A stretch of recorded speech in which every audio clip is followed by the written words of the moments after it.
Bonsoir. La deuxième station de la course vers l'Assemblée nationale et les conseils municipaux est donc amorcée depuis hier par ce communiqué d'Elections Cameroun. Le directeur général y porte à la connaissance des partis politiques que les dossiers de candidature sont attendus dans les 15 jours qui viennent, soit du 11 au 25 novembre à minuit à la direction générale de l'ECAM et dans les démembrements départementaux pour ce qui est des candidats aux législatives et dans les antennes communales pour les candidats aux municipales. Sur le terrain, comment est-ce que les candidats se préparent et y a-t-il des blocages dans la confection de ces listes? Si oui, quels sont ces blocages? Nous en parlons ce soir dans le débrief de l'actualité avec le professeur Edmond Biloa, enseignant d'université et qui nous vient de la cellule de communication du Rassemblement démocratique du peuple camerounais. Bonsoir, professeur. Bonsoir, Carole. Merci de m'avoir invité. Cyril Eugène Djemo, consultant et formateur en communication, militant du MRC. Merci d'avoir accepté notre invitation. Thank you, Carole, and good evening to co-panelists. It's my first time in your radio, in your TV house.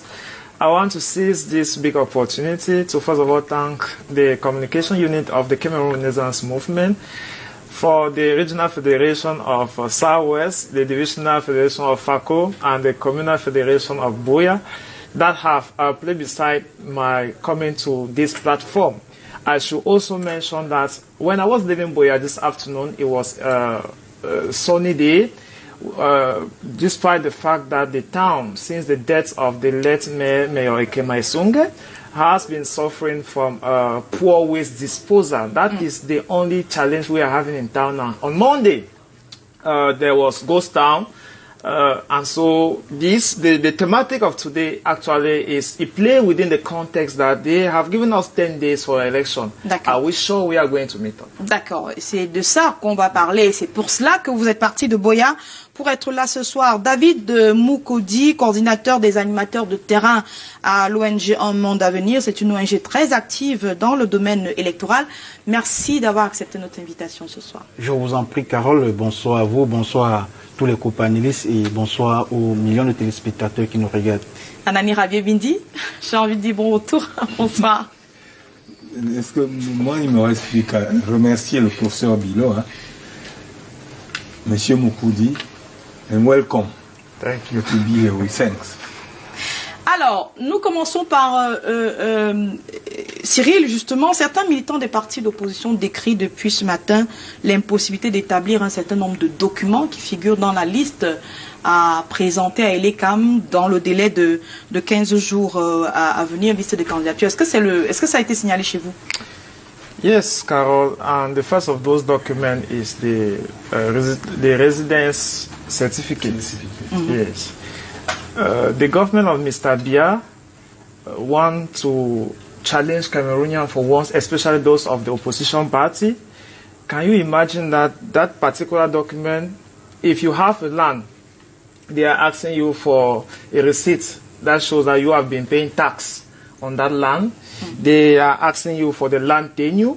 They are asking you for a field document, a field form that will be given to you by the LECAM unit and a localization plan. Mm-hmm. This is too bulky for a 10-day preparation plan. 15 jours, ils yeah, ont dit. It's bulky. And the most challenging is 15 days. Yes. 15 days. Yes. The most challenging is this document on the photocopy of land tenure receipt that shows that you have been paying tax on your land.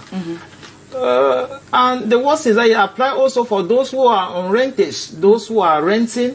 They are asking them that they have to make available this very document. So we really want to see that this dispensation of the preparative document is a way to limit young people to be part of the electoral process, because young people, for most young people are above 23, those who just left school, and for few who are just below 30 are those who just started their business.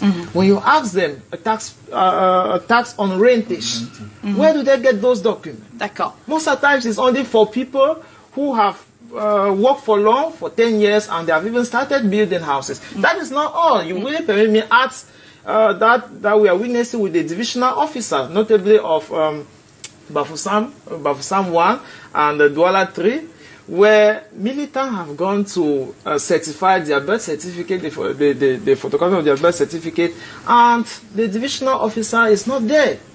Some have gone, have closed their office, and some are bullying, shouting at militants that they should go and come back on an undefined date. So these are physical torture, because they are psychological torture and physical, because insult is a way to limit the freedom of the individual who want to aspire. And Carol, you want to know that all this is happening at a time when their champion, the champion of Professor Biloa, is showing a bad example in Paris. This is a man that has disgraced Cameroon. I think you are going to give us an opportunity to really labor on the attitude, Mr. Biya, that he has been ruling over this country for 37 years and he cannot speak in English. Commençons par les listes électorales. On en vient à ce que vous avez vous-même convenu d'appeler le forum de Paris. On en a longuement discuté hier, mais on en reparle si vous le voulez bien d'ici la fin de cette émission. Je voudrais bien que vous entendre, professeur Edmond Biloa, sur les problèmes que le militant du MRC soulève. Est-ce que c'est les mêmes dans votre parti? Est-ce que vous avez des militants qui rencontrent les mêmes problèmes pour établir des certificats, des extraits de certificats, enfin, établir des certificats de naissance et donc certifier des extraits de naissance, ou alors prouver par une attestation de domicile qu'il réside bien dans une zone? Est-ce que chez vous c'est pareil? Une taxe d'habitation. Exactement, une taxe d'habitation qui leur est demandée. Les problèmes sont les mêmes pour tous les Camerounais. Hein. Que vous soyez militant du RDPC ou que vous soyez militant du MRC. Les pièces qu'on demande, celles telles que un extrait d'acte de naissance, le bulletin numéro 3 du casier judiciaire, un certificat d'imposition ou de non-imposition, un certificat de résidence ou de domiciliation. Et ce sont des pièces, pour les établir, ça prend un peu de temps. D'accord. Alors quand vous avez 15 jours, ce n'est pas beaucoup. Parce que si vous êtes de Bangassina, c'est-à-dire à côté de Bafia, comme moi, et vous êtes né peut-être à Marois, vous devez rentrer à Marois pour faire un extrait de casier judiciaire. Un extrait de casier judiciaire. Ça prend beaucoup de temps. Donc les difficultés, ça prend beaucoup de temps. Et donc, il faut un minimum de volonté. Mais à qui la faute donc? Non, ben, c'est la loi qui prévoit ainsi. Non, c'est ton gouvernement. C'est your government. C'est votre gouvernement aussi. It is also your government. You know, we are coming from Boya, and the crisis is still very high. When I take cases like Lebi Alem, where the political elite even call on the government to please assist them in bringing peace in their neighborhood, and that has not been done. So some of us that heal from those neighborhoods, we start asking ourselves, how are we going to return back home? I, for example, am aspiring to be a municipal councillor, but how would that be able, because I cannot go back to my village. My 16 is a no-go area. You have known that. Bolifambai in Boya is a no-go area. So, Prof, it's an opportunity. Thank you, Carol, that you have brought to us, Prof. You cannot sit here, you and I, the same time crying. You are also crying. It's your government. You know how to get to them. Will you promise, will you make a pledge here that you are going to make a phone call? It's not his government, it's governor of Cameroon. It is also your government. Peut-être parce que comme le RDPC est le parti au pouvoir, c'est le parti qui assiste le gouvernement dans ses missions. C'est peut-être pour ça que vous êtes indexé. Laws can be changed in Parliament. Lazare Sop is your MP in Parliament. So you lone MP. Lone MP. So it's a minority. Donc il y a 189, it's a minority 179 party. autres députés. Eventually, when you have many MPs in Parliament, you may be able to propose a law that will change the regulation. Mais si déjà ils peuvent pas être candidats parce qu'ils ont souligné toutes ces dispositions-là, comment donc arriver au Parlement, professeur? Les difficultés, on peut toujours les surmonter. D'accord. On peut toujours les surmonter. Avec un minimum de volonté, vous pouvez surmonter ces difficultés. Écoutez, Carlos, ne pensez pas que... Je vais donner la parole aux deux autres, s'il vous plaît. Oui, pour la mise en point. Le professeur parlait pourtant, M. Biya a annoncé depuis la France que le statut spécial du Nord-Ouest et du Sud-Ouest sera effectif. Et pourtant, nous attendons que c'est le Parlement qui statue sur ça. Pensez-vous vraiment qu'on est dans la démocratie? Ça veut dire que M. Biya aurait pu changer les règles électorales aussi? Justement, pour vous? Il a cette possibilité-là parce qu'il domine dans un régime. Non, mais les règles électorales ne sont pas changées par M. Biya. Oui. C'est changé par l'Assemblée. Sauf qu'il annonce depuis Paris que ça aurait lieu. C'est quelque chose que c'est le Parlement qui devait statuer. Il a envie de dire Ça veut dire qu'il y aura certainement un projet de loi qui sera envoyé par le gouvernement à l'Assemblée. C'est comme ça. Ce n'est pas ce qu'il a dit. Il a dit ayant constaté que les efforts pour assimiler le peuple anglophone a échoué, dans les jours à venir, il va s'engager dans une république. C'est pas. Monsieur Bini, je vous donne la parole pour réagir là-dessus. Vous avez entendu. Paul Biya ne va pas changer, pour passer de régime spécial au régime. Mais c'est une constitution. Les gens ne savent même pas que pour faire ça, on appelle ça une révision constitutionnelle. Oui, mais pardon, M. Bidi, mais pour ramener au parallélisme qu'il est en train de faire, si je comprends bien, c'est que autant M. Biya peut annoncer à la tribune, en répondant à une question de Mo Ibrahim, que le statut spécial sera accordé aux gens du Nord-Ouest et du Sud-Est, autant il peut se dire les délais sont trop courts pour établir ces documents, parce que c'est une rengaine des hommes politiques depuis l'entrée en matière de ce code électoral. Vous le savez, ce code a été critiqué depuis son adoption en 2012. Donc autant M. Biya peut dire, écoutez, je vous ai entendu et il faudra que ce code électoral soit modifié. Et là, on introduira, son parti introduira un projet de loi à l'Assemblée pour modifier ce code. Je veux même dire qu'on aurait pu organiser les élections après tout ça. Pour qu'il n'y ait plus de discussion. Moi, à ma place, à mon humble avis, je crois qu'on aurait pu faire ça. C'est-à-dire, c'est des dispositions qui ont été prises au grand dialogue national. C'est-à-dire que ceux qui ont fait le dialogue national, on lui renvoie un compilé, une compilation. Et maintenant, parce que tout ça, il ne peut pas décider. Là, il va déjà, c'est contraire à la loi. Autant on peut dire, on repoussait les élections pour d'abord adopter tout ça, et ce serait bon. Mais, je suis d'accord avec vous, mais on ne peut pas dire que c'est lui. Il ne peut pas changer. C'est une révision constitutionnelle, Carole. Les gens savent que quand on dit le Cameroun a 10 régions, c'est dans la Constitution. Quand on va dire les deux régions du Sud-Ouest et du Nord-Ouest ont un régime spécial, c'est dans la Constitution qu'il faut mettre ça. Donc, c'est une révision constitutionnelle. D'accord, merci. Je suis d'accord avec vous. Merci beaucoup. David Moukoudi, vous observez le scrutin, le processus électoral au Cameroun depuis un nombre d'années. Est-ce que vous avez entendu les griefs des politiques sur ce plateau dans l'établissement d'un certain nombre de documents pour la déclaration de candidature? Jusqu'à quel niveau c'est grave sur le terrain? Alors, je pense que les deux co-panélistes ont essayé de revenir sur la question.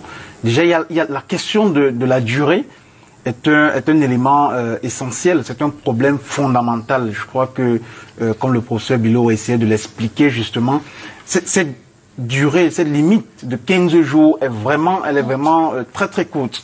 Et dans l'un de nos rapports d'observation électorale, nous l'avons signalé. Nous avons précisé que le délai de 15 jours était vraiment très limite et qu'il fallait justement l'allonger pour permettre aux personnes qui sont nées dans des localités vraiment éloignées et qui, par concours de circonstances, se sont déplacés et sont rendus dans d'autres localités pour plusieurs raisons. Ça peut être la recherche du bien-être quotidien et quitter justement la nouvelle localité pour se rendre dans leur localité d'origine de naissance. Ça peut prendre pratiquement 3 jours de route et il y a les questions financières. Et il y a également un autre élément que nous avons observé sur le terrain. Le fait que quand nous approchons déjà la période électorale comme celle que nous allons vivre dans quelques jours, certaines mairies sont désertes. Certains maires également enlèvent, souvent certains maires véreux enlèvent le droit de signature à leurs adjoints pour permettre justement, parce que si tous les maires justement pouvaient signer ce document, et donc on se poserait la question de savoir comment on peut arriver dans une mairie et qu'aucun maire n'est là. Mais quand le droit de signature est réservé au titulaire de l'exécutif. Donc il ne peut pas avoir de substitut, il n'y a pas de personne qui peut le faire à la place du maire. Et donc on observe ça sur le terrain. Ça élimine les concurrents. Forcément, ça élimine les concurrents. d'un camp comme de l'autre. Parce que les maires titulaires qui sont en place, ils se déplacent, c'est le moment qu'ils choisissent d'être très absents dans les mairies, et vous arrivez là, on vous dit toujours, le maire n'est pas là pour vous signer le document, le maire n'est pas là pour vous signer le document.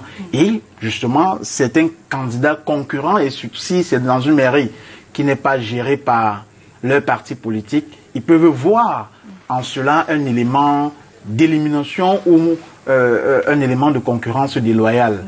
Et effectivement, si c'est une mairie qui est gérée par leur parti politique, on veut bien croire que il y a des facilités, comme mon confrère essayait de le dire tout à l'heure, que quand c'est votre parti qui gère la mairie, vous savez qui appeler, comment l'appeler, où le rencontrer pour qu'il vous signe votre document, parce qu'il en va également de la survie du parti. Vous avez été investi par le parti, donc vous n'êtes pas son concurrent. Je veux bien croire, jusqu'à présent, on n'a pas encore observé sur le terrain dans une localité qui est gérée par un parti politique se retrouver que ses propres membres, du moins ses propres camarades sont pénalisés par son absence. Voilà, sont pénalisés par son absence pour le moment. Oui, je voudrais préciser que la plupart des pièces qui sont requises sont signées par l'autorité administrative compétente.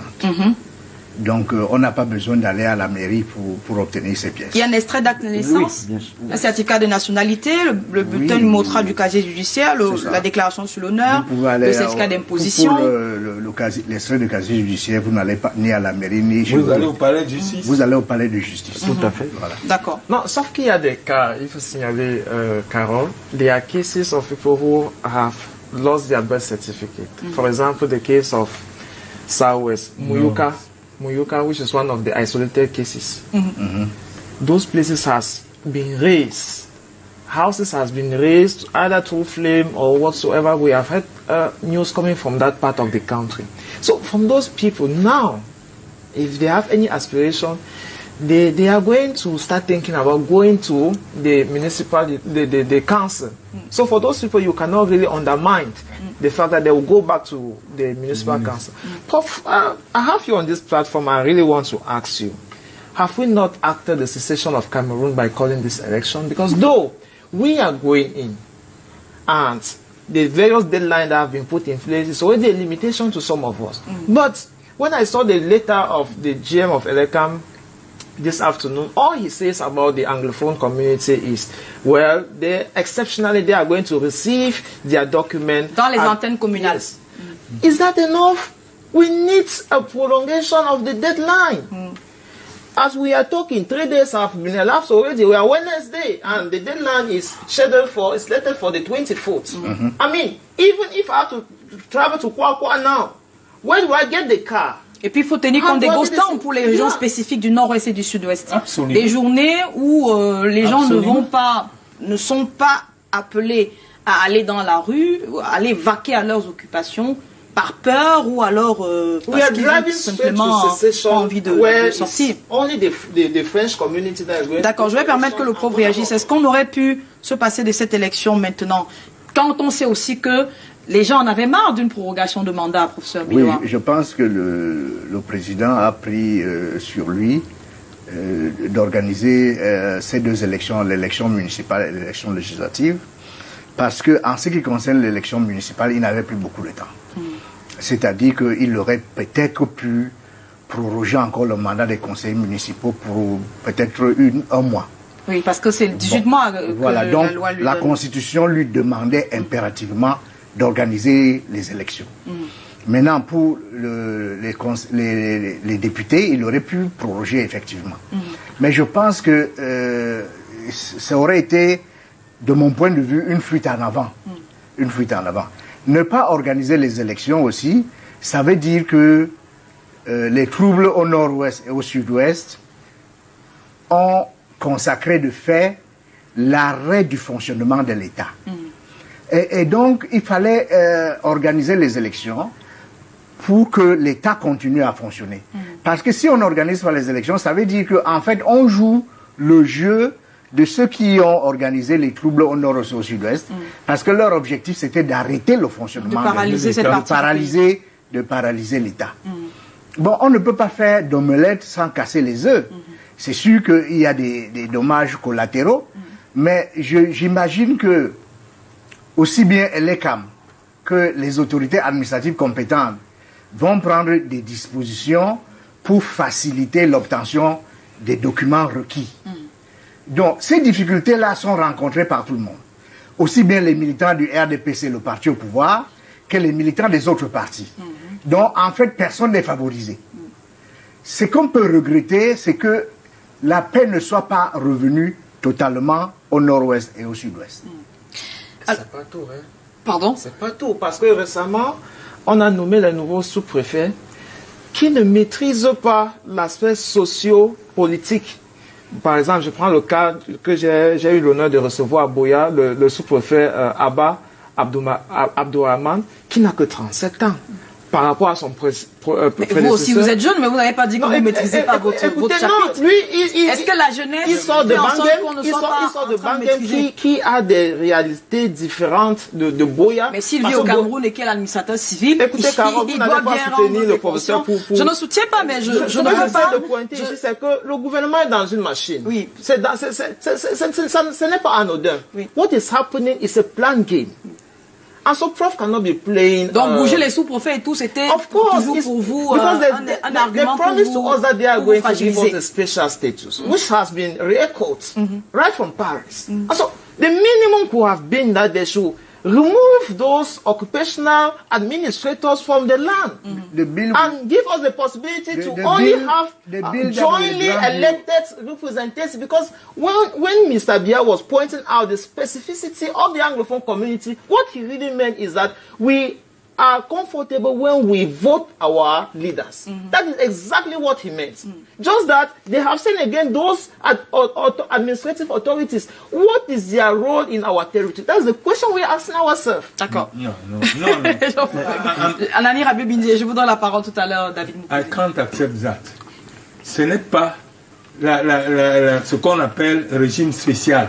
Ne veut pas dire que chez les anglophones, on ne va avoir que des patrons. Encore qu'on attend de voir ce qu'il y aura comme contenu dans ce régime dans spécial. ce régime, on ne peut pas dire que parce qu'on va avoir une région spéciale, donc tous les dirigeants de là-bas seront forcément anglophones. Parce qu'ils comprennent mieux la sociologie du coin. On préfère élire nos leaders. Mais vous êtes en train d'aller relire vos conseils municipaux. Ça viendra quand il y aura ce qu'on appelle les élections régionales et tout. Oui. C'est prévu par la Constitution que le président du conseil régional est issu de la composante sociologique locale, disons-le comme ça. Oui, absolument. Mais vous ne pouvez pas dire que parce que on n'envoie pas un sous-préfet parce qu'il n'est pas de là-bas, il ne va pas vous comprendre. Il ne va pas comprendre, oui. It's very difficult to say that. D'accord. David Moukouzi, est-ce qu'on aurait pu contourner toutes ces difficultés en ayant un calendrier électoral fixe, avec des dates connues, précises, je vais même dire au millimètre près, ou bien à la date, à l'heure, au jour près? Est-ce que c'est possible? Avant de vous répondre, permettez-moi de mettre d'abord un mot sur ce que le professeur a dit tout à l'heure, que nos frères, nos confrères qui sont du côté du nord et sud-ouest, leur objectif c'est de paralyser le fonctionnement du gouvernement. Je ne veux pas être d'accord avec cette déclaration, parce que justement on le dit comme ça, ce serait comme si on fait table rase du réel problème qui a été identifié. La preuve, on sort d'un grand dialogue entre guillemets qui a été organisé pour résoudre cette crise. Donc vouloir dire que il y a des gens qui sont cette crise est là pour fragiliser le fonctionnement du gouvernement, je trouve que c'est pas ce genre de langage, on ne devrait plus le tenir jusqu'à présent, parce que nous allons tous vers pour la sortie de la crise qui sévit dans ces deux régions, et donc il faudrait qu'on s'active à faire des propositions qui ne frustrent pas les gens et qui amènent à ce que la paix revienne dans ces deux localités. Et justement, on aurait pu contourner ces éléments, parce que dans l'une de nos, je vais dire dans l'un de nos rapports, nous avons également fait cette proposition sur le calendrier électoral, qu'on a trouvé que jusqu'à présent, il est géré uniquement par le chef de l'État, qui par l'occurrence est concurrent politique aux différentes élections. Donc c'est pas normal, démocratique, qu'un concurrent politique à une élection soit le maître qui détient le calendrier, c'est lui seul qui sait quand est-ce qu'il va réellement convoquer le corps électoral, quand est-ce que aura lieu telle élection, telle autre élection. Le code électoral, il existe. La Constitution est là, qui donne des délais, mais sauf que c'est des délais donnés sous forme d'intervalle. Donc ça veut dire que nous sortons d'une élection présidentielle qui a eu lieu le 7 octobre. On sait que la prochaine, c'est dans 7 ans. Dans 7 ans, mais... À compter de la date de prestation de serment. Tout à fait. Entre-temps, vous ne connaissez pas exactement quand est-ce qu'on convoque le corps électoral, puisque les délais sont donnés dans des fourchettes. Également pour l'élection, les délais sont donnés dans des fourchettes. Donc ça fait que seul le président de la République est maître du jeu. Après, avec la possibilité de prorogation de mandat, avec la possibilité de prorogation de mandat, avec l'accord du Parlement, ce qui n'est pas une mauvaise chose, mais je dis que c'est pas démocratique de savoir que l'un des concurrents aux différentes élections est le seul à maîtriser le calendrier électoral, puisque même les militants du RDPC eux-mêmes souvent ne savent pas quand est-ce qu'aura lieu telle ou telle élection. Ils disent toujours attendons que le chef de l'État décide. Professeur Biloa, vous comprenez ces critiques-là? Oui, je les comprends, mais en fait, il y a deux choses qu'il faut dire. Le président de la République respecte les lois et les règlements de la République. Donc, si vous voulez retirer au président de la République la possibilité de fixer les dates des élections, il faut changer la Constitution, il faut changer le code électoral. Maintenant, par rapport à ce qui est dit au sujet de la date des élections, quand on suit bien la politique au Cameroun, on sait toujours à peu près à quel moment l'élection peut avoir lieu. Quand le président de la République a prorogé le mandat des conseillers municipaux et le mandat des députés, tout le monde savait que l'élection aurait lieu en février.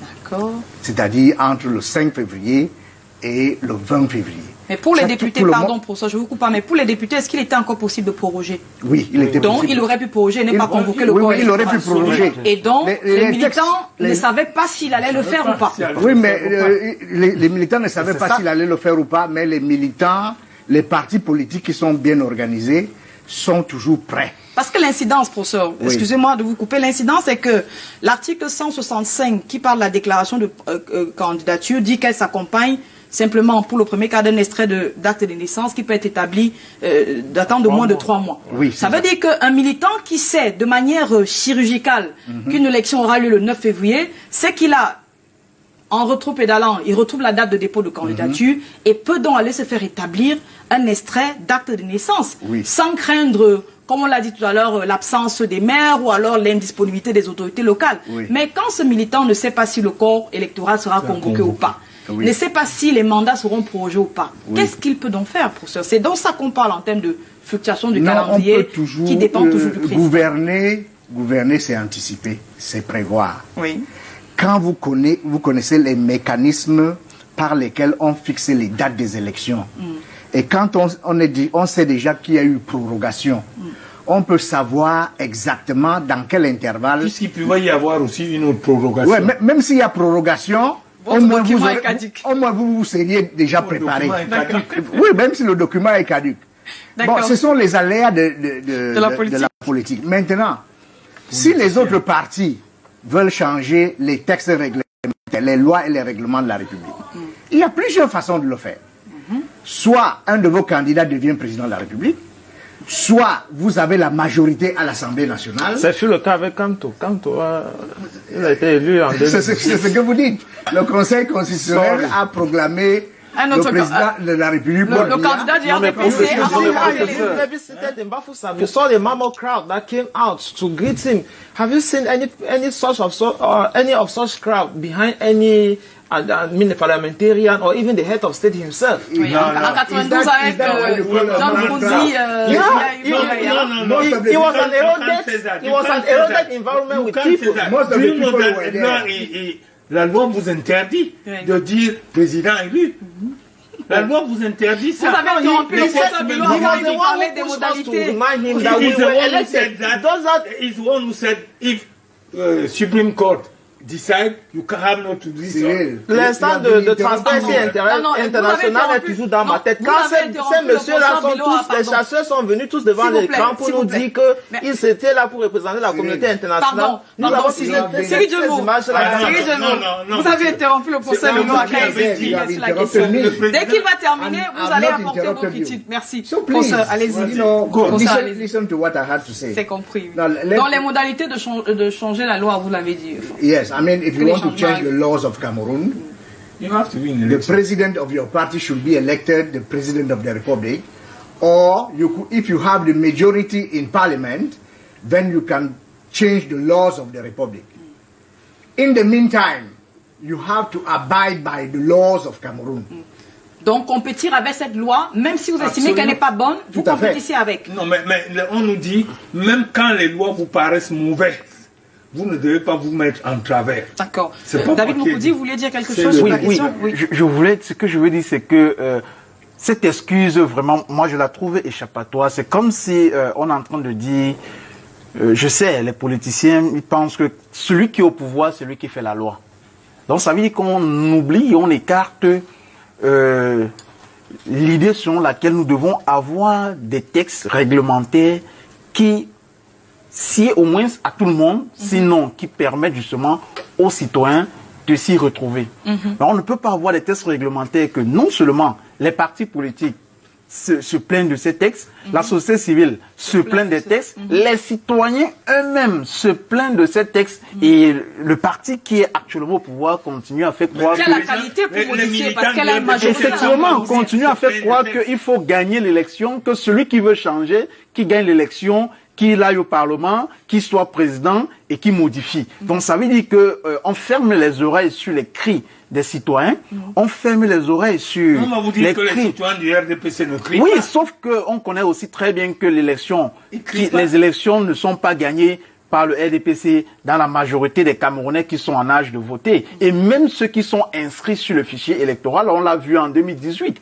3 millions sont allés à l'élection. Ils ont réussi à avoir 1 million, un peu plus d'électeurs. Mais 1 million, un peu plus d'électeurs, ce n'est même pas les 50% de ceux qui sont inscrits dans le fichier électoral. Ça veut dire qu'à partir de ce moment, on doit savoir que, attention, il faudrait que dorénavant, on agisse de telle manière à concilier tous les Camerounais autour de nos actes. Et donc, justement, je dis que l'argument sur lequel certains partis politiques de l'opposition aussi entrent dans ce jeu en disant si vous voulez modifier, gagner les élections, soyez président, soyez à l'Assemblée. Et donc, ça veut dire que de manière indirecte, ils reconnaissent que c'est le parti qui est au pouvoir qui fait ses lois, même si elle n'arrange pas. C'est le parti qui est au pouvoir qui fait les lois après. Et oui, mais peu importe, mais c'est lui qui fait les lois et peu importe si ces lois. L'Assemblée est multipartite. L'Assemblée est multipartite. Il y a plusieurs partis à l'Assemblée nationale. Sauf que vous avez une grosse majorité quand même. Oui, c'est vrai. Ça coûte quoi au parti actuel? Le RDPC est majoritaire aussi bien à l'Assemblée qu'au Sénat. Oui. Et une loi ne peut pas passer sans le concours du CRDPC. C'est comme ça d'un revers de main, la présence des autres partis à l'Assemblée et au Sénat. D'accord. Pourtant, ce que nous proposons, c'est pour le bien également de ce parti. Mon ami qui va en profiter. Merci. I really want to believe and take the good faith of Professor Biloua and our Mr. Binzi. Yes, to say that we are in democracy and we should respect the law, the rule of the law. Just that, some few weeks ago, Prof was urgently switched out of a platform which I don't want to mention here, by the same people who are supposed to maintain our law in a platform like this. Imagine, we have to respect the populace. The populace are those who subscribe. That is one. The second one is that SDF, one of the lone political formations represented the majority in our House of Assembly, did not feature during the plenary this November session. Why? Because they are somehow frustrated with the maneuvers that the system have put in place. And you are asking us that we should still wait for the rule of the law when it's poorly established. And the last one is that, yes, not so far than yesterday, on another platform with a young person from the CPDN, was telling me about the modulation that they are facing as young people. The communication unit of their party is stopping them to go, to represent, to come for public debate like this one. That is not all. Many are not sure to feature. On liste électorale, je suis pas sûre, hein? Many are not sure to feature on municipal we wait for you. Yes. And So, you have to wait for us. yes, I'm trying to give you 3 facts. That's really watered down all the efforts that Mr. Binzi and Professor Bilwa are putting as facts to sustain the rule of the law. We are in a country where the rule of the law is not really applicable, and age group like young people and women are actually deprived from so many opportunities that people like Professor Bilwa are already enjoying. I've given you 3 facts that you can check. Merci. Je vous relance, Professeur Bilwa, sur cette question des jeunes, parce que à l'entame de son propos, Cyril Djemou a parlé d'un certain nombre de pesanteurs, notamment dans la constitution des listes pour les jeunes, la question de la caution, mais aussi la question de l'attestation d'imposition ou de non-imposition, comme des facteurs qui font en sorte que les jeunes n'aient pas la capacité de compétir à ce type d'élection. Pourtant, l'âge minimum pour être candidat, c'est quand même de 23 ans. Est-ce que dans votre parti, les jeunes font face à ce type de pesanteur également, ou c'est seulement le fait de l'opposition? Non. D'ailleurs, le code électoral précise très bien que dans la composition des listes doit tenir compte de la composition sociologique de la circonscription électorale en ce qui concerne l'élection municipale et l'élection législative. Le code électoral précise dans un de ses articles que la constitution des listes doit tenir compte du critère genre dans la constitution des listes électorales. Et donc, on est dans l'obligation d'avoir, chaque liste doit avoir au moins 30% de femmes. De même, chaque liste doit avoir des jeunes. Dans le RDPC, les jeunes sont partie prenante de la marche et de la structuration et du fonctionnement du parti. Nous avons des jeunes qui sont présidents. De 23 ans oui, bien candidats sûr. Et qui ont été élus dans les listes du RDPC. Le taux de 30%, listes. c'est pas un taux qui est légal. Hein. C'est chaque parti qui décide. De 30% des femmes, par exemple. C'est pas constitutionnel.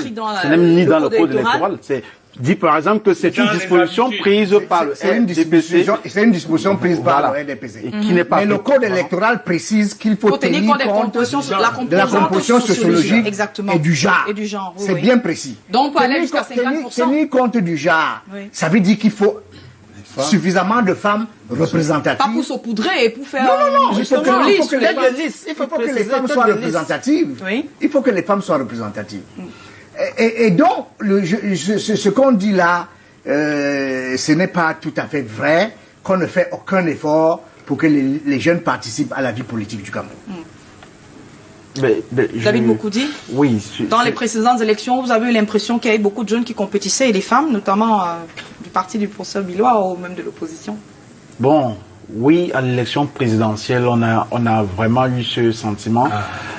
Même si c'était pas extrapolation qu'on l'a fait, parce qu'en réalité, les 3 candidats qui ont été présentés comme les candidats de la jeunesse n'étaient plus dans la tranche d'âge de la jeunesse, parce que chez nous... un peu plus de 30 ans. Oui, ils avaient plus de 35 ans quand même. Ils étaient à 39 ans pour être précis. Donc en réalité, c'est pas extrapolation que nous avons dit que les jeunes ont été représentés, parce que n'oublions pas quand même que leur effort a apporté un grand engouement auprès des jeunes qui se sont beaucoup levés. Maintenant, les élections législatives et municipales arrivent. On espère que ça va continuer et que les partis politiques seront conscients pour donner cette place à la jeunesse. Est-ce qu'on a encore l'électoral jeune? Est-ce qu'on a encore l'électoral jeune? Tout à fait. Est-ce qu'il est à l'image de ce que le Cameroun est sur le plan de la démographie, dans un pays majoritairement jeune? Sur plus de 7 millions d'inscrits sur le fichier électoral aujourd'hui à Elecam, vous verrez qu'il est constitué à plus de 63% de jeunes. À plus de 63% de jeunes qui sont inscrits sur le fichier électoral. Ça, chaque année, Elecam donne ces chiffres. Donc, ça veut dire qu'en réalité, les candidatures devraient refléter aussi cette image. Mais si on reste sur ce qui est fait, jusqu'à présent, même les partis politiques qui mettent les jeunes dans leur liste, il faut encore aller interroger la position qu'occupent ces jeunes dans la liste. Voilà. Ils sont peut-être parmi les 15 ou les 11 derniers de la liste. Donc du coup, ça fait que le parti... Mais en quoi la position dans la liste est importante? Elle est très importante du moment où lorsque le parti qui... vous allez à l'élection. Lorsqu'on arrive au partage des sièges. Justement, le partage, c'est un système proportionnel, donc mixte. Alors, ça veut dire qu'à ce niveau, c'est les premiers noms qui sont prioritaires. Mais il faut ajouter que pourquoi on est tête de liste. Parce qu'il faut aussi chercher à comprendre. On est tête de liste parce qu'on a plus de moyens. Parce qu'on a peut-être la capacité. Ça, c'est les pratiques, des partis politiques. C'est les pratiques qui sont internes au parti. C'est leur stratégie. Comment pensez-vous? Partout, quand on est tête de liste dans les élections, c'est celui qui a le plus de moyens, qui a le plus. C'est normal. Je ne dis pas que c'est normal, mais je dis c'est l'argentier du groupe, alors. C'est l'argentier du groupe, chaque fois. C'est lui qui paye tout. Alors, il paye pour tout. Il paye même pas tout, mais il paye pour tout, presque. Raison pour laquelle, sans vous regarder même, on demande des cautions de 1 million pour les législatives, c'est bien beau. Mais maintenant, nous sommes également dans un contexte économique où les jeunes souffrent encore de ce problème. Qui ne peuvent pas mobiliser 1 million. Ce problème économique qui continue de gangréner le milieu jeune. Vous allez dans des entreprises, on vous demande 5 ans d'expérience professionnelle alors qu'on ne parvient même pas à vous donner les stages académiques ou professionnels. Ça devient un problème. Et donc, il faut que le jeune qui doit avoir 1 million en 2020, oui, ça c'est pour être investi. Pour être investi à l'âge de 23 ans, imaginez, en 2020, s'il a 23 ans en 2020, il faut voir à partir de quand est-ce qu'il faut qu'il commence à garder son million. Ben, vous voyez que c'est possible. Merci. Pour ça, Bilo, vous voulez dire un mot? Je voulais dire deux choses. Oui. Première chose, ce n'est pas parce qu'on aura des jeunes et des femmes dans les listes électorales que les jeunes et les femmes seront élus. Ce qui est vrai pour les femmes est aussi vrai pour les jeunes. Pour que les jeunes et les femmes soient élus en nombre important, il faut que les jeunes et les femmes votent pour les jeunes et les femmes. Et qu'est-ce qu'on a constaté? Très peu de jeunes vont voter pour les jeunes. Très peu de femmes votent pour les femmes. C'est ça qui est vrai. La majorité de la population, la majorité... À cause du pain et du sardine, il faut surtout soutenir ça. Parce que vous avez dit que la gente il faut surtout dire à cause du pain. Les femmes votent difficilement. Dites à cause du pain et du sardine. Et le riz. C'est quoi si on a ajouté le riz? Il n'y a pas du pain et du sardine en Amérique. Il n'y a pas du pain. Vous êtes en Amérique, on est au Cameroun. Mais non, je vous invite, revenez sur terre. Le pain et le sardine, on est au Cameroun. Les femmes votent difficilement pour leurs sœurs. C'est pour ça. Soyez moins belliqueux. Comment? Soyez moins belliqueux. Vous intervenez chaque fois qu'un panéliste a la parole. Vous dirigez, prof. Vous attendez patiemment. Et puis vous aurez la parole. Attendez patiemment que mon tour de parole se termine et la parole vous reviendra. Vous avez la parole. Et donc, pour que les jeunes et les femmes soient élus, il faut que les jeunes et les femmes élisent les candidats de leur sexe ou de leur tranche d'âge. Et ça, ce n'est pas évident. C'est pas évident. Les femmes sont majoritaires démocratiquement au Cameroun. Monsieur Bindi, et les femmes sont très peu élues. Il faut voir ça, il faut travailler à ça. La deuxième chose, c'est que les exécutifs communaux sont élus par les conseillers municipaux. Donc, cette élection-là, elle est importante. Donc, il ne faut pas seulement que la liste soit élue. Maintenant, il faut travailler à ce que ceux qui ont l'ambition de devenir des exécutifs communaux, premier maire, deuxième adjoint, troisième maire, jusqu'à sixième adjoint, si on est dans une commune qui a 61 conseillers municipaux, il faut donc travailler à convaincre les gens. Absolument. Et il se trouve que les femmes et les jeunes ont du mal à convaincre les autres conseillers municipaux. Donc, ce sont les mécaniques de l'élection politique. Donc, il faut revoir ça. D'accord. Cyril, oui. Avant peut-être de lui donner la parole à Cyril, je veux rebondir rapidement pour dire que si je comprends très bien le professeur Bilowa dans son analyse, ça veut dire que, parce qu'il a dit les jeunes et les femmes ont du mal à convaincre... à voter pour leur... Oui, non déjà, quand le conseil est élu, les élections, il faut maintenant élire les exécutifs, les jeunes et les femmes qui sont là ont du mal à convaincre. Oui. Attendez, on se moque de la jeunesse. Donc ça veut dire qu'on dit que des jeunes n'ont pas la capacité intellectuelle ou même la force nécessaire pour porter un programme politique. S'il vous plaît, permettez-moi que je continue. Pour quelle raison? Sinon, on s'est appuyé sur quel élément fondamental pour les mettre sur les listes, pour les investir? Est-ce que c'était seulement pour colorer? C'était juste pour colorer. Ça veut dire qu'il est en train de le professeur nous avoue, là que, par exemple, dans son parti, on met les jeunes pour colorer, pour respecter cette composition sociologique, et que maintenant, au sein du conseil, justement, ils sont butés au fait que ces jeunes ne parviennent pas à les convaincre, eux, les adultes. J'espère que prochainement, on aura sur le plateau des jeunes qui sont conseillers municipaux et qui viendront expliquer comment se fait-il qu'ils ne réussissent pas à convaincre pour être maire. Les adultes pour être maire. Merci. Parce que ça, c'est une grosse révélation. Non, on ne doit pas chercher de midi à 14h. Il faut dire clair à clair. Terre à terre. I am a member of a political party, the Cameroon Renaissance Movement. Yes. I have been there since 2016 at the outbreak of the ongoing crisis in the Northwest and Southwest. What I have witnessed, because I declared my candidacy to be the next mayor of the Buea municipality some 1 year ago, immediately in my party, I had challenges. I was warned, intimidated, and sanctioned out of the party. It's just to tell you how serious youths in politics do not have future as much as women. Now, this is grown in our culture from house. The way you look at, when I come and present myself, you look at me, I'm young, and you think I'm inexperienced. I'm non-financial. Vous avez fait pareil avec le sous-prophète tout à l'heure. No, I was quoting the, well, that's another debate.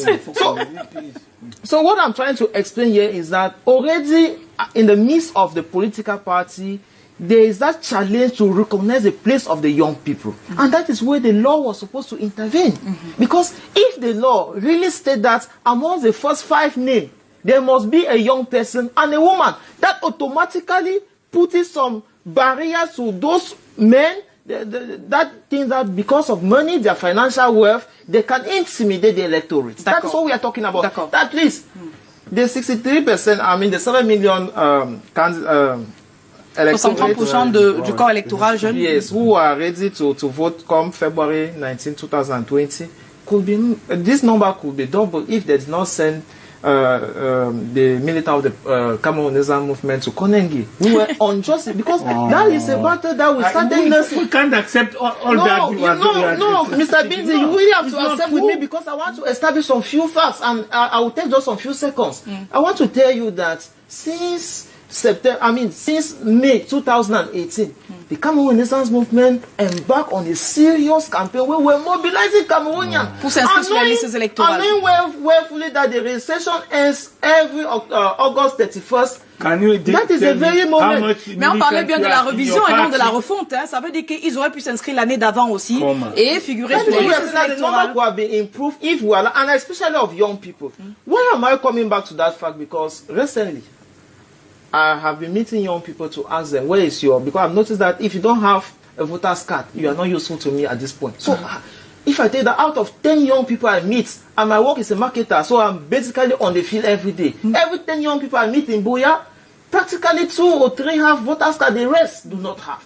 So from that background, I can support the thesis of Professor Bilwa, who thinks that young people are not a guarantee for an electorate that you can count on. Voilà. D'accord. Alani Rabié-Bindé, est-ce que les appareils des partis peuvent contribuer à rajeunir ou alors à encourager les candidatures féminines jusqu'à dans les exécutifs communaux? Ce qui nous embête, c'est que nous mentons tous. Personne ne veut dire les choses exactement. Chacun essaye de dire... Vous connaissez les États-Unis. Il n'y a pas de pain et sardines là-bas. Mais les États-Unis, dans le monde entier, 60% de personnes sont des femmes. La France n'a pas élu Ségolène Royal. Il n'a pas élu Ségolène Royal. On a même chassé celle qui était Premier ministre au temps de Mitterrand. Les gens sont machos. Et les femmes ont un problème entre elles. Elles ne se supportent pas. On a vu quand vous laissez ça passer sur votre... C'est la vérité. Non. Le jour où je serai membre du panel, je lui répondrai. C'est les faits. Ce sont des faits. Parce que moi, j'ai vu en France la première fois... Mais si vous avez un argument contre, vous le la donnez. première Les femmes ne votent pas pour les femmes. Let me say, you have... Les femmes ne votent pas pour les femmes. Vous avez les preuves, c'est comme... Mais moi, j'ai les combien preuves. gagnent les élections? Vous avez les preuves. Combien moi, gagnent j'ai les les élections? Puisque le système C'est pas le système d'ici, c'est le système Je dis, partout je dans le les monde. preuves. Seul dans le RDP, c'est où j'ai assisté pour longtemps. I'm sorry. Monsieur Bindi, mon papa était du RDP. Laissez-moi parler, vous avez parlé. Oui. On ne vous a pas coupé. Les femmes, dans la vie, votent difficilement pour leur genre. On ne sait pas pourquoi. Les philosophes vont peut-être découvrir pourquoi un jour. Mais moi, j'ai vu, quand la première fois Mitterrand nomme un premier ministre femme, et tout le monde sait que Edith Cresson, celle qui va le remplacer, mais c'est les femmes qui l'ont attaqué pour d'abord qu'on la mette à la porte. C'est ça le problème. Il faut partir du principe, il faut réfléchir sur ce que les autres disent. Comme nous on réfléchit sur ce que... Mais est-ce que la question adressée dans votre parti, du Cyril Djemot, est-ce que vous avez réfléchi à déjà comment vous allez composer vos listes? Ça saute à l'œil, tout le monde voit. Dans le territoire du MRC, sur 8 personnes, vraiment, il faut dire, les femmes occupent des positions stratégiques. La troisième vice-présidente, par exemple, Tyran Noir. Pourquoi elle est troisième? Pourquoi elle n'est pas première? Mais écoutez, je parle de la composition des listes électorales. Pourquoi elle n'est pas première? C'est déjà une position stratégique. Pourquoi elle n'est pas première? Je parle bien de la composition des listes électorales. Oui, les listes de candidature. Parce que chez nous, il faut comprendre que les organes sont bien taillés et vraiment se respectent. Je prends par exemple un organe que je maîtrise bien, étant secrétaire national chargé aux relations publiques, l'organe de la jeunesse. Écoutez, là-bas c'est tellement organisé qu'on ne peut... Le président d'ailleurs, vous avez interdit le président élu, n'est-ce pas? Mais le président Kamto a dit ceci, 25% sur les listes électorales. Il a dit. Mais c'est moins que les 30% du RDPC. C'est ce qu'il a fait déjà. Monsieur, ça ne se discute pas chez nous comme chez vous au RDPC. Non, c'est lui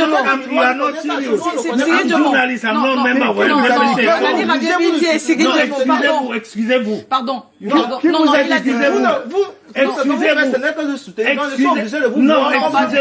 Excusez-vous. Non, pas du tout. Excusez-vous. I'm sorry. Je vous suggère de retirer cela et puis on continue. Voilà. Et je voudrais dire que vous avez parlé de 25%, et je dis c'est moins que les 30% dont professeur Bulot a bien de nous parler tout à l'heure. Oui, c'est 30% pour les femmes. Jeunes. Ah oui. En termes de composition sociologique. Chez eux, je ne parle pas ça, ça atteint 10%. 10% de des jeunes. Je vous dis, c'est une réalité. Alors, messieurs, c'est bien d'avoir des policiers. La dernière... des affirmations gratuites. Non. Parlez du MRC, que vous connaissez mieux. Je vous dis que j'ai grandi dans le RDPC. Instructer les concurrents, c'est normal. Non. Je ne suis pas un politicien de hier. J'ai grandi dans le RDPC. Et jeune Cyril. Pardon. Quand vous avez la parole, on vous laisse parler. Mais quand nous avons la parole, quand moi j'ai la parole, vous intervenez tout le temps. Ça, c'est la formule. Je constate que ça, vous êtes entendu. Non, pas du tout. Non, mais c'est pour vous rappeler juste l'ordre gentiment, pour dire que il faut que vous preniez la parole quand on vous la donne. Parce que par contre, pardon, messieurs, c'est très désagréable pour ceux qui nous reçoivent à la maison parce qu'on se crie dessus. Après, on n'écoute plus ce qu'on est en train de dire. Pourtant, l'important, c'est les arguments que vous convoquez pour soutenir vos thèses. Alors, on amorce la dernière partie, si vous le voulez bien, avec la désignation des candidatures. Et jeune Cyril Djemot, vous avez dit que dans votre parti, vous avez déjà déclaré votre candidature à la mairie de Buea. Comment est-ce qu'au finish, les candidats sont choisis? Écoutez, merci d'abord pour la question. Je vais répondre en anglais si vous voulez bien. Vous faites depuis le début, ça ne nous gêne pas. Okay. So, in the Cameroon Renaissance movement, before now,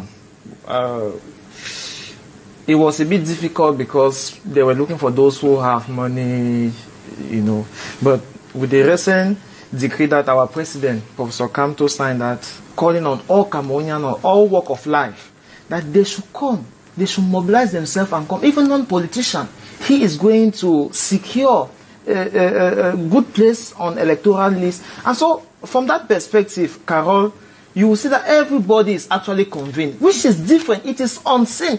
Because we noticed during the last presidential election that the only way we can win election, either at the national level or the local level, is through coalition of political forces. And that is why Professor Kamto had to make that call. That call is calling both people from the civil society, and it's an opportunity to call on David Mukunji. Yes, you're of the civil society. Mais vous savez que les listes ne peuvent pas être panachées, non? Let me send him an open invitation. Mais vous savez que les listes ne peuvent pas être panachées. Well, you come and make CRM. No, I'm not saying that you come and take our card. What we are saying is that we will not insist that he must have a CRM card. En fait, vous avez lancé un recrutement de membres, de militants. Right. So as soon as promettant l'investiture. Of course. And they can go as far as taking head of list. That is as serious as the call we are making. And it's not going to limit only to, people of a particular class, people of a particular friend. No, we have handicap, we have women, especially women, buy and sell, because sometimes when we talk, I say we need to insist on this underprivileged category in the society. Farmers, buy and sell, handicap, invalid, all people of invalid of all segments are called. Since 2 weeks now, we have been on the field. I was in Yaoundé last week to meet Professor Maurice Kamto. He gave us firm instructions that as we go on the field, we should be foot soldiers. So we are going from house to house, door to door, quarter en fait, vous avez déjà commencé la campagne avant la convocation du corps électoral. Donc vous saviez pour le calendrier. Pour ça, Biloa, et comment ça se décide dans le RDPC? Il y a plusieurs modes de choix. Ça peut être par les primaires. Ça peut aussi se faire par investiture directe de la hiérarchie du parti. Dans le comité central. Ça peut se faire, les deux modes se côtoient. D'accord. Voilà. Quel que soit le cas, le parti doit toujours investir ses candidats. C'est d'ailleurs le code électoral qui le prescrit. Voilà. Donc, vous n'avez pas lancé aussi les appels aux militants, le recrutement? Ça va, non, vous en avez assez. Le RDPC vous avez autant de militants que vous avez besoin. Le RDPC est un parti populaire. Le RDPC est un parti populaire. Donc il y a suffisamment de candidats. Vous en avez même un peu trop pour faire le choix. Oui, pour faire le choix. On a souvent vu le RDPC sorti très déchiré des le choix est souvent extrêmement difficile. Donc on n'a pas besoin d'encourager les gens à devenir candidats. Je voudrais en quelques secondes dire que dans les pays où les femmes ont été élues à la magistrature suprême, en Israël avec Golda Meir, au Libéria, Margaret Thatcher en Grande-Bretagne, Angela Merkel en Allemagne, Gandhi, Indira Gandhi en Inde, Ellen Johnson Sirleaf au Libéria. Ces femmes-là ont montré des qualités de leadership qui étaient extraordinaires. Comment? Donc quand vous avez des qualités de leadership extraordinaires, peu importe votre sexe, vous serez reconnu. Mais on ne demande pas les qualités extraordinaires chez les hommes. Hein. Pourquoi c'est seulement pour les femmes? Si, vous pensez que pour être président de la République, on se lève comme ça un bon matin? Pourquoi pas? Non, c'est pas facile. Il y a des circonscriptions électorales qui sont âprement disputées pour que Françoise Foning soit élue ici à Douala. Ça a été une bataille de haute lutte. Et donc, il faut être une femme extrêmement dynamique. Denise Fampou aussi. Denise Fampou aussi. Donc, il ne faut pas croire que on vous donne le pouvoir sur un plateau d'argent. Je vais peut-être parler on ne vous donne pas le pouvoir sur un plateau d'argent. Vous devez montrer que vous avez des qualités de leadership. Pour ça, Biloa, indéniable. Je ne parle pas pour les femmes, mais je trouve qu'à compétence égale, vous demandez toujours un peu plus aux femmes en termes de preuve de leur leadership. Absolument. Moins qu'on le fait pour les hommes qui sont candidats et qu'on plébiscite juste parce que ce sont des hommes. Je n'ai pas de preuves de cela. Je n'ai pas de preuves de cela. Je n'en ai pas aussi de ce que vous avez dit. Ce que je sais, c'est que les femmes qui réussissent sont des femmes compétentes. D'accord. Elles sont compétentes. Les hommes qui réussissent, c'est pas toujours la compétence. Non, c'est parce que les hommes qui réussissent sont un peu plus nombreux que les femmes. Par conséquent, on peut voir plus facilement leur tard. Alors que dans le rapport démographique, les femmes sont tellement rares qu'on ne voit pas toujours leur tard. D'accord. Mais ce que les femmes demandent ici, c'est de ne pas les bloquer. C'est juste ça. Oui. Donner leur la possibilité. C'est vrai qu'on est en politique et tous les coups sont permis, mais donnez-leur la possibilité parce que vous parlez d'investiture au sein de votre parti. Oui. C'est encore un appareil qui va investir. Oui. Est-ce que cet appareil a pris des dispositions? Ce n'est pas seulement 10-30%. Dans tous les partis, il y a un appareil qui investit. Pardon pour ça. Vous semblez dire 30% en se disant oui, c'est bon, mais on a 30% de 52% de la population camerounaise parce qu'on sait bien que les femmes sont 52%. Donc vous leur accordez 30% sur les listes alors qu'elles représentent 52% de la population. Alors vous, déjà, dans votre parti, avec vos textes, vous limitez la participation des femmes. Encore que je parle sur le compte de David Moukoudi, vous avez parfois investi des listes avec une seule femme ou même deux, comme pour faire juste du saupoudrage. Il y a des critères objectifs qui sont déjà limitatifs. D'accord. Lequel? Pour faire de la politique, il faut avoir des moyens. D'accord. Voilà. Et il se trouve que, très souvent, les hommes qui sont en politique ont plus de moyens que les femmes qui sont en politique. Et les femmes qu'on appelle le cheville nourricière de ce pays, parce qu'il a parlé des Bayam Salam et tout le reste, peut-être c'est pas reluisant de dire Bayam Salam, mais brasser en termes d'économie ce que ces femmes brassent, je suis pas sûr que plusieurs hommes. Mais ça ne se reflète pas dans le jeu politique. D'accord. Ça dit que pour être compétitif en politique, votre succès dans d'autres domaines doit se refléter en politique. D'accord. Vous pouvez être une Bayam Salam extrêmement compétente, mais si vous n'avez pas la capacité de mobiliser aussi bien les fonds que de susciter, vous n'avez pas la capacité de susciter l'engouement de votre parti, il vous sera difficile de devenir soit député, soit maire, soit président de la République. D'accord. David Moukoudi, est-ce que vous avez observé le processus de choix des candidats dans les différents partis politiques? Est-ce que vous avez eu à observer cela et quels sont les critères qui ressortent pour cela? Je crois que les partis politiques devraient beaucoup travailler à former leurs militants au même niveau. Former leurs militants au même niveau parce que justement, voyez-vous, des fois quand les partis finissent les réunions statutaires, certains sont rentrés, après il y a d'autres réunions qu'on fait derrière la réunion statutaire et la plupart du temps, c'est qui? C'est souvent des hommes qui estiment que nous sommes les grosses têtes du parti, c'est nous qui devons garder, comment je vais dire, tenir le flambeau du parti et donc du coup quand les autres sont rentrés, les femmes et les jeunes sont rentrés, même d'autres hommes, eux ils vont rester, commencer déjà à voir qui faut prendre, qui faut choisir. Ça, c'est vrai. Et c'est un problème, c'est un problème. Donc, il faut que tous les militants soient formés au même niveau. Les femmes, parce que ce que le professeur dit, et même Cyril du MRC, ça démontre, ça laisse transparaître la question de formation politique qui n'est pas donnée au même niveau pour toutes les catégories. C'est comme s'il donne l'impression que les hommes sont plus formés que les femmes et que les jeunes. Parce que ces derniers ont, je ne sais pas, un dynamisme, c'est-à-dire des efforts exceptionnels qu'ils doivent fournir pour qu'ils soient mis au premier plan. Or, ils oublient que eux qui sont des adultes aujourd'hui et qui sont au premier rang, hier ont été des jeunes. Et donc, la plupart d'entre eux-mêmes sont entrés très jeunes. Oui. Non, il faut regarder la plupart de ceux qui actuellement gèrent le pays, la plupart d'entre eux sont entrés très jeunes. Plusieurs, même le président de la République, on lui a fait confiance très jeune. Mais pourquoi il ne doit pas rendre l'appareil? Pourquoi il ne doit pas dire que non, dans ces jeunes, il y a de la matière. Il faut simplement les encadrer, bien les former, les manager. Il y a beaucoup de jeunes. Hein. Oui, il y en a beaucoup qui sont... Il y en a beaucoup qui sont des cadres qui répondent juste aux décisions. Vous avez des directeurs des ministères extrêmement puissants qui n'ont même pas 30 ans. Oui, mais sauf que quand vous venez, vous venez par exemple... Vous parlez des fonctions électives. Oui, j'ai parlé des fonctions électives et même dans les fonctions nominatives, il faut aller jusque-là. Quand vous arrivez, par exemple, un exemple de ce que nous avons subi dernièrement, on arrive à la délégation régionale du Minipat pour avoir une information. Oui, c'est des jeunes qui sont là-bas très cadres, qui sont des cadres calés, qui sont forts, bien formés, mais sauf que pour qu'ils te donnent une information, tu dis qu'il doit se référer à sa hiérarchie. Donc ça veut dire que nous avons beaucoup de jeunes qui sont dans l'administration, mais qui n'ont pas le pouvoir. Je suis d'accord, mais justement... Ce que vous dites est vrai. Je peux vous mettre à défi. Vous voulez n'importe quand on va dans un ministère. Non, je peux le prouver à tous les niveaux. Pour être tout à fait complet sur la formation, je vais relever que le réseau More Women in Politique et Cameroun Women Women Leadership Initiative organise dans les jours qui viennent des ateliers de formation justement pour des femmes qui veulent être candidates.